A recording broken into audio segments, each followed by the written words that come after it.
मत जोड़ो आतंकवाद का नाम मदरसों से, कोई इल्जाम मदरसों से, कोई इल्जाम मदरसों से।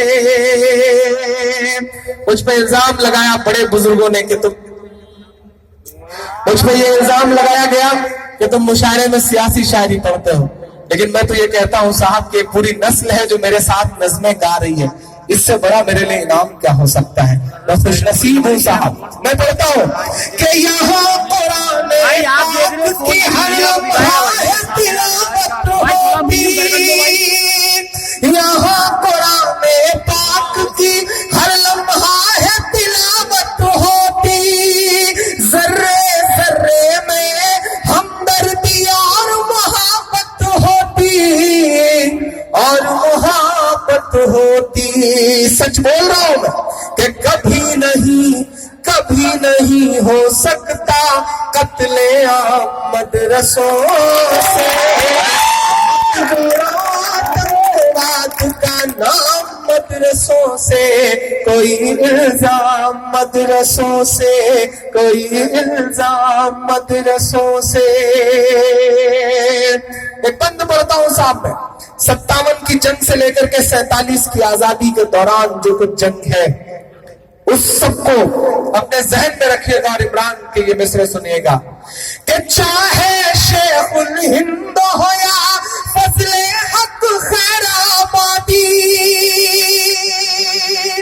कि दिल्ली बता धोखा तुझे कब हमने दिया है, दिल्ली बता धोखा तुझे कब हमने दिया है, इतराने के लायक जो है सब हमने दिया है, इतराने के लायक जो है सब हमने दिया है। और तारीख इतिहास की किताबें कुछ भी कहे, लेकिन जो मैं कह रहा हूं सच ये है कि हिंसा का जो इल्जाम लगाते हैं वो सुन ले, गांधी को महात्मा का लक़ब हमने दिया है, गांधी को महात्मा का लक़ब हमने दिया है। कि चाहे शेखुल हिंद हो या फजले हक खैराबादी, जंगे आजादी में सबने अपनी जान लड़ा दी, अपनी जान लड़ा दी, कि मिला हमें आजादी का इनाम मदरसों से, मत जोड़ो आतंकवाद का नाम मदरसों से, कोई इल्जाम मदरसों से। एक बंद पढ़ता हूं साहब कि बड़ी जरूरत देश को जब जब किया कमाल इन्हीं ने। भारत क्रिकेट का विश्व कप जीतता है, क्रिकेट के भगवान सचिन तेंदुलकर को जीत का जश्न मनाना होता है, तो उन्हें कंधे पर उठाने के लिए गुजरात की मस्जिद के मुअज्जिन का लड़का यूसुफ पठान आगे आता है, चक्कर लगाता है। ये कुव्वत, ये ताकत मस्जिद और मदरसों के छोटे छोटे दानों में है जो हमारे आपके चंदों से आते हैं। और एक बहुत बड़ी बात कहता हूं साहब कि न्यूजीलैंड के खिलाफ मैच होता रहता है, एक शख्स गेंद लेकर के दौड़ता रहता है, तभी उसे खबर दी जाती है कि तुम्हारी बेटी आईसीयू में है, नन्ही सी बेटी, साल भर की बेटी है और वो आईसीयू में है। लेकिन उस शख्स के कलेजे को सलाम की वो कहता है कि नहीं, मुल्क को जिताने की बात है, बेटी जिंदा रहे या ना रहे, पहले मुल्क उसके बाद बेटी। सलाम करूंगा ऐसी मदरसों की तरबियत से निकले हुए मोहम्मद शमी को, कि जिसने अपनी बेटी का चेहरा तब जाकर के आईसीयू में देखा जब हिंदुस्तान मैच जीत गया। हम उस तरबियत से निकले हुए लोग हैं। ये जो नफरतों की बातें करने वाले लोग हैं, इनके सामने ये कहिए कि बड़ी जरूरत देश को जब जब किया कमाल इन्हीं ने, देश को एक से एक बढ़ करके दिया है लाल इन्हीं ने, दिया है लाल इन्हीं ने। 3 राष्ट्रपतियों के नाम गिना रहा हूं। मीडिया बहुत अंतशंक छापती है, ये चलाए ये छापे, और आपसे भी गुजारिश कि अब कोई मदरसों के बारे में कुछ कहता फिरे तो ये 3 नाम फेंक के उनके मुंह पे पलट के मार देना कि निकले जाकिर फखरुद्दीन कलाम मदरसों से, मत जोड़ो आतंकवाद का नाम मदरसों से, कोई इल्जाम मदरसों से, कोई इल्जाम मदरसों से। जंग आजादी की मशालें थामे हुए यहां से लेकर के हमारे सूबे तक जो आग चल रही थी साहब ना, उस दौरान ऐसे भी हादसे आए। हम लड़ रहे थे उस वक्त, हमसे छीनी गई थी हुकूमत, हम लड़ रहे थे उस वक्त। अंग्रेजों को लगा कि हिंदुस्तान पे हुकूमत तो बहुत मुश्किल है, हुकूमत करना है तो मुसलमानों को मिटाओ, मुसलमानों को मिटाना है तो कुरान मिटाओ। मैं जिस सूबे से आता हूं उसके पश्चिमी उत्तर प्रदेश में ऐसे तमाम वाकयात हैं कि जहां एक साथ सैकड़ों उलेमा को फिरंगियों ने फांसियां दी और यह कहा कि इनकी लाशें तब तक मत उतरने देना जब तक आवाम के दिल से इंकलाब और क्रांति का भूत ना उतर जाए। हमने इतनी कुर्बानियां दी और आज हम ही कटघरे में खड़े। वो चाहते हैं कि हिंदुस्तान छोड़ दें हम, बताओ भूत के डर से मकान छोड़ दें? ये कौन लोग हैं जो निकल आए हैं जो ये कहते हैं कि टिकट पकड़िए ट्रैवल एजेंसी का और चले जाइए पाकिस्तान? नहीं साहब, उन्हें कहिए कि आप बाई डिफॉल्ट हिंदुस्तानी हैं, हम बाई चॉइस हिंदुस्तानी हैं। हमने चुना है हिंदुस्तान को, हमारा 2 गुना हक है इस मुल्क पर। उधर से आवाज दी जा रही थी, बुलाया जा रहा था, लेकिन हमने कह दिया कि नहीं साहब। जब मौलाना आजाद ने जो जामा मस्जिद के मिंबर पे खड़े होकर कहा कि कहां जा रहे हो, यही मुल्क तुम्हारा है, यहाँ तुम्हारे बाप दादाओं की कब्रें हैं, कहां जा रहे हो? हमारे पुरखों की के पैर रुक गए और हम इस मुल्क में बिल्कुल चुन करके इस मुल्क में खड़े थे, खड़े हैं, खड़े रहेंगे इंशाअल्लाह। तो मैं ये बंद पढ़ता हूं साहब कि जंगे आजादी में फिरंगी लाख कुरान जलाए। अगला मिसरा ईमान में हरारत पैदा करे तो जो अब तक हाथ नहीं खोला जिसने उससे कोई शिकायत नहीं, लेकिन इस मिसरे पे आप चुप रहे तो मुझे लगेगा कि आपने इंसाफ नहीं किया। यहां से वहां तक ईमान में हरारत पैदा हो तो अब तक की सबसे बड़ी बात, सबसे बड़ी ताली बजा करके इस मुशायरे को ऐतिहासिक बना देना, तारीखी बना देना कि जंगे आजादी में फिरंगी लाख कुरान जलाए। जंगे आजादी में फिरंगी लाख कुरान जलाए। किसी भी हाफिज के दिल से एक हर्फ मिटाना।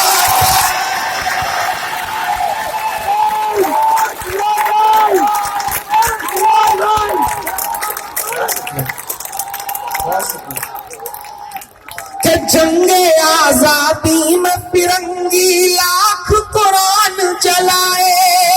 किसी भी हाफिज के दिल से एक हर्फ मिटाना पाए, एक हर्फ मिटाना पाए। लिया है अल्लाह ने ऐसा भी काम मदरसों से, मत जोड़ो आतंकवाद का नाम मदरसों से, कोई इल्जाम मदरसों से, कोई इल्जाम मदरसों से। जब मैंने मुशायरों में ये नज़्म पढ़नी शुरू की गई थी साहब, तो बड़े बुजुर्ग कहते थे कि इमरान तुम जो पढ़ते हो इसे अदब में जगह नहीं मिलेगी, तुम जो सुनाते हो तुम्हारे मरने के बाद किताबों में नहीं पढ़ाया जाएगा। तो मैं पता नहीं क्यों आपकी दुआओं के यकीन के भरोसे ये कह देता था कि साहब हो सकता है मेरे मरने के बाद मुझे किताबें जगह न दें, मेरे मरने के बाद मुझे अदब में जगह न मिले, लेकिन ये मुझे पता है कि मैं इंशाल्लाह जीते जी अवाम के दिलों में जरूर जगह बनाऊंगा।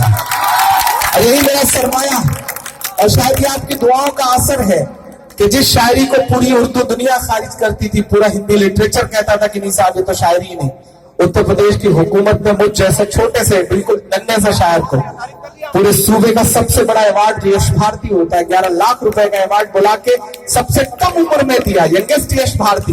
ये तमाम मदरसे के तलबा और मदरसों में पढ़ने वाले बच्चों की दुआओं के सदके में हुआ है। मैं न्यौछावर करता हूं आप पर ये अवार्ड, क्योंकि ये अवार्ड सिर्फ और सिर्फ मदरसे की नज़्म पर मिलने वाली दुआओं की वजह से मिला।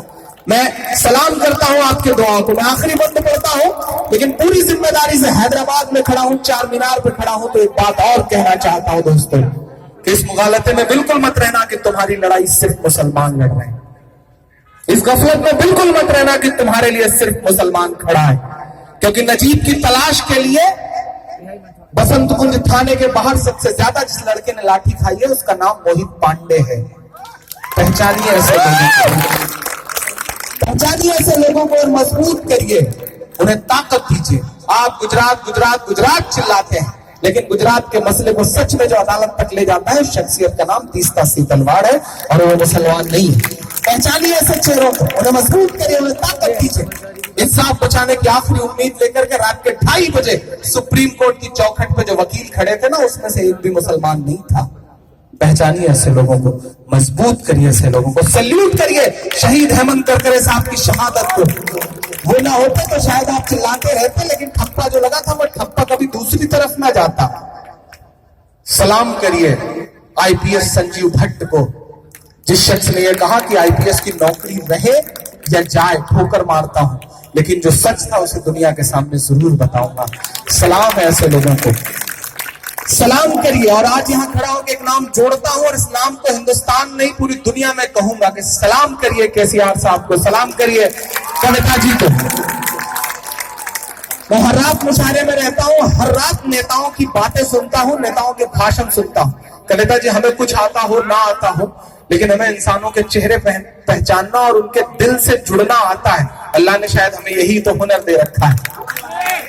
पहली बार तमाम नेताओं के तमाम भाषणों को सुनने के बाद आज पहली बार आपकी आवाज में जो सच्चाई थी, मैं उस सच्चाई को सलाम करता हूं। आपने एक भी बात बना के नहीं कही है, ये नेताओं वाली बात नहीं थी, ये तहजीब और इस मुकद्दस जगह पे खड़े होने का जो एहसास था वो आपके चेहरे पे झलक रहा था। मैं सलाम करता हूं आपको और चाहता हूं कि आप जैसे कुछ और चेहरे हिंदुस्तान की सियासत में आ जाएं, तो इंशाल्लाह हिंदुस्तान की सियासत पे नफरतों का खात्मा हो जाएगा, यकीनन खात्मा हो जाएगा।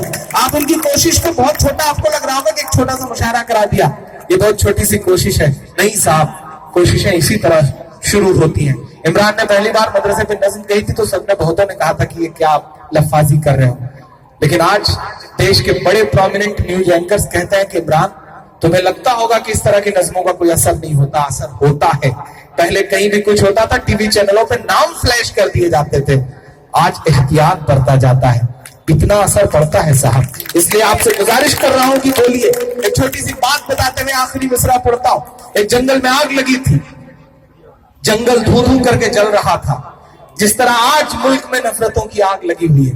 इस पूरी कहानी को यहां से कनेक्ट करिएगा तो शायद आपको लगेगा कि इमरान ने बहुत जिम्मेदारी भरी बात कही। जंगल में आग लगी थी, जंगल के सारे जानवर जंगल छोड़ के भाग रहे थे। एक नन्ही सी गौरैया, आप तसव्वुर करें कि वो कविता जी हैं, एक नन्ही सी गौरैया अपने जलते हुए आशियाने को देख रही थी। उसके आंसू थे उसकी आंखों में।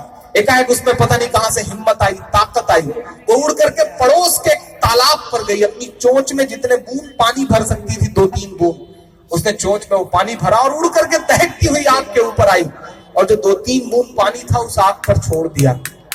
फिर पलट के गई, फिर चोंच में पानी भरा, फिर आकर के दहकती हुई आग के ऊपर छोड़ दिया। 4, 6, 10 बार, 20 बार, 50 बार ये करते करते जब वो बहुत थक गई तो वो पड़ोस के जंगल की एक डाल पर बैठ के सुस्ताने लगी। तो वहां बैठे हुए उसके अजगर ने उससे कहा, क्यों नहीं गौरैया, तुझे क्या लगता है तेरे 2 बूंद पानी से जंगल की इतनी बड़ी आग बुझ जाएगी? तो गौरैया के जवाब को हम तमाम लोगों का जवाब समझिएगा, कविता जी का जवाब समझिएगा, इमरान का जवाब समझिएगा। गौरैया ने कहा कि मुझे ये बात पता है कि मेरे 2 बूंद पानी से जंगल की इतनी बड़ी आग का कुछ नहीं होने जा रहा, लेकिन उससे भी बड़ी बात मुझे ये पता है कि कल जब जंगल की तारीख लिखी जाएगी, जंगल का इतिहास लिखा जाएगा, तो मेरा नाम आग लगाने वालों में नहीं बल्कि आग बुझाने वालों में।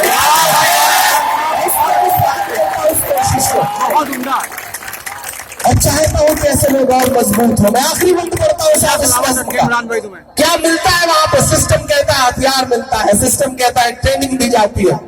मैं भी जाता रहता हूं मदरसे पे, नज्म कहने की वजह से मदरसे के तलबा बहुत प्यार करते हैं, तो मुझे भी लगता है कि मेरी जिम्मेदारी, मैं भी जाता रहता हूं। देश के 80% से ज्यादा मदरसे ऐसे हैं जिनमें दरवाजे नहीं है साहब, और आप कहते हैं कि वहां ये मिलता है वो मिलता है। मैं बताता हूं क्या मिलता है कि वजू के लोटे शुक्र और टूटी हुई चटाई।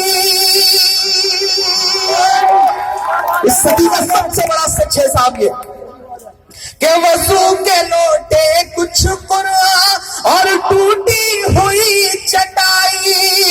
जिसे देखना है वो आकर देखे ये सच्चाई, देखे ये सच्चाई के फैला है।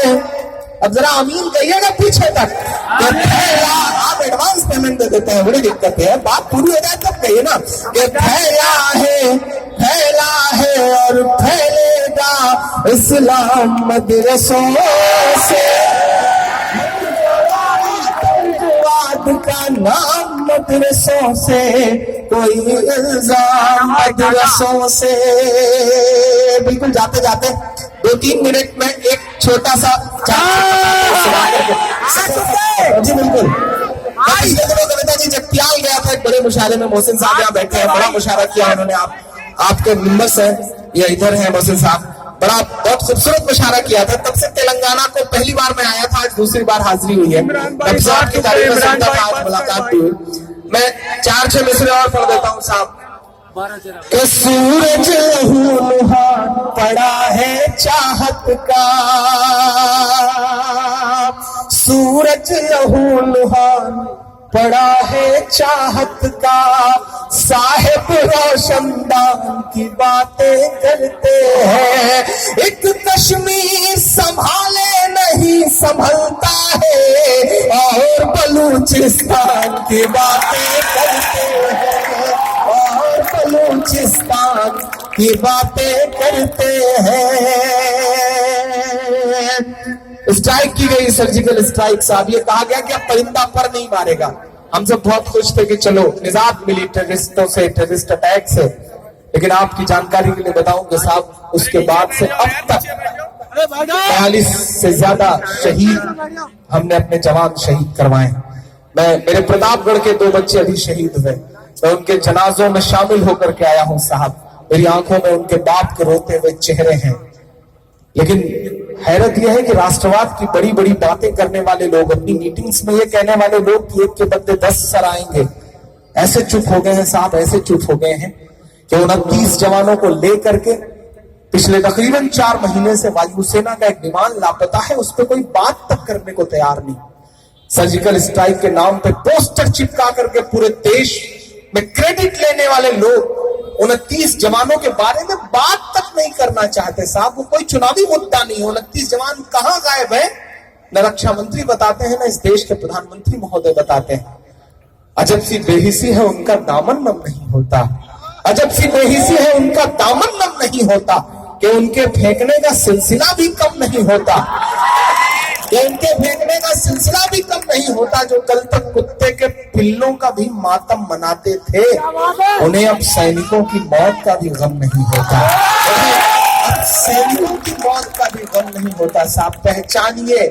और 4 मिसरे बतौर मोहब्बत पढ़ के जाता हूँ। जल्दी बोलिए। नफरत वाले मजदूरों को भेजो ना। एक्चुअली बात यह है कि मुझे सुनाना कम से कम 3 घंटे 4 घंटे चाहिए, वक्त है नहीं, और एक ही बार में आप सारा कुछ सुनवा लें ये भी ठीक नहीं है। तो मैं तो कविता जी से गुजारिश करूंगा कि एक ऐसी कोई और शाम हो जहां कम से कम 2-3 घंटे आपसे रूबरू रहा जा सके। और महमूद साहब से गुजारिश, असलम भाई से गुजारिश कि ऐसी कोई शाम जुटाएं। और उनके जो साहब फलस्तीन, अच्छा आप एक नज़र तो बताइए भाई, मैं सफर खत्म कौन सी सुनाऊं?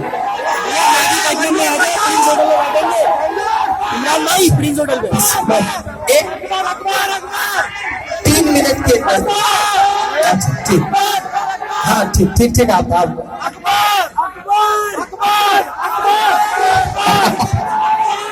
ये बहुत बदमाश से बुजुर्ग हैं, इन्होंने 4 मिसरों की याद दिलाई है, तो मैं वो पढ़ देता हूँ। मैं पढ़ दूंगा सर, मैं कहाँ भागा जा रहा हूँ। मैं तो ये इसलिए ये सब पूछता हूँ ताकि मार्केट वैल्यू पता चलती रहे। मैं इसलिए करना पड़ता है, हम चारों की खिलाफातें होती है, ऐसा ना करें तो आप कनेक्ट कैसे रहेंगे? जब मोदी जी माइक से कहते हैं करना चाहिए कि नहीं करना चाहिए, तो हमें भी इतना बोलना चाहिए ना, नहीं बोलना चाहिए। मैं 4 मिसरे पढ़ रहा हूँ साहब कि नफरत वाले मजदूरों को भेजो ना। अगला काफिया बड़ा मजे का है साहब। असलम भाई दाद चाहूंगा आपसे, अब तक दाद नहीं मांगी थी, इसी काफिले में चाह रहा हूँ कि नफरत वाले मजदूरों को भेजो।